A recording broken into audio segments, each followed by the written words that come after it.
वक्फ board नहीं छीनोगे, अगर जमीनें नहीं छीनोगे, तब तक मुसलमान आपके सामने झुकने वाला नहीं है। जानबूझ के मुसलमान को मारना चाहते हो, जानबूझ के इस देश में मिनॉरिटीज को खत्म करना चाहते हो। मैं सरदार हूं और ऐसी कई उदाहरणें हैं पंजाब के अंदर। अगर किसी मुस्लिम के पास कब्रिस्तान नहीं था तो सरदारों ने अपनी जमीन देके कब्रिस्तान बनाए। यह कौन सा अधिकार है कि मैं किसी को चीज दान देना चाहता हूं? और इसको कौन बताएगा? रिजू साहब ये बताएंगे कि ये प्रैक्टिसिंग मुस्लिम है या नहीं है। आपको लगता है पहले मुस्लिम मारेंगे, फिर सिख मारेंगे, फिर क्रिश्चियन मारेंगे? ये आपकी सोच है। क्यों बिल लाए? क्योंकि आपको पता चल गया कि देश का मुसलमान हमारा साथ नहीं दे रहा।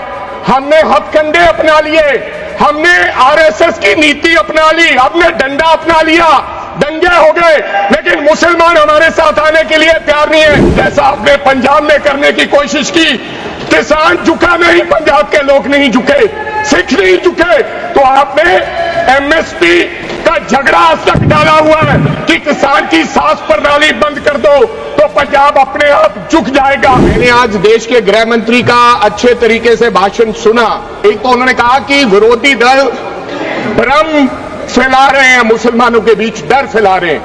ये हमने फैलाया हुआ डर नहीं है।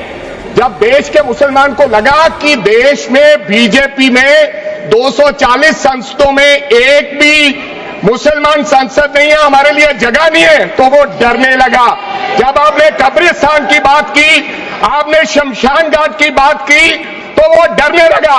जब गोधरा हुआ, जब मुजफ्फरनगर हुआ, जब दिल्ली हुआ, जब हरियाणा मेवात में दंगे हुए, तो देश का मुसलमान डरने लगा।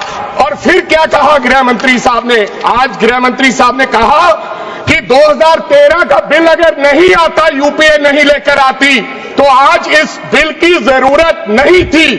क्यों बिल लाए? क्योंकि आपको पता चल गया कि देश का मुसलमान हमारा साथ नहीं दे रहा।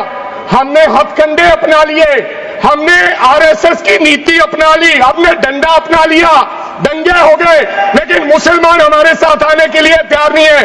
फिर आपको पता चला, आपने एक और अंकड़ा दिया, आपने कहा 1913 से 2013 तक केवल 18 लाख मुसलमानों का जमीन था।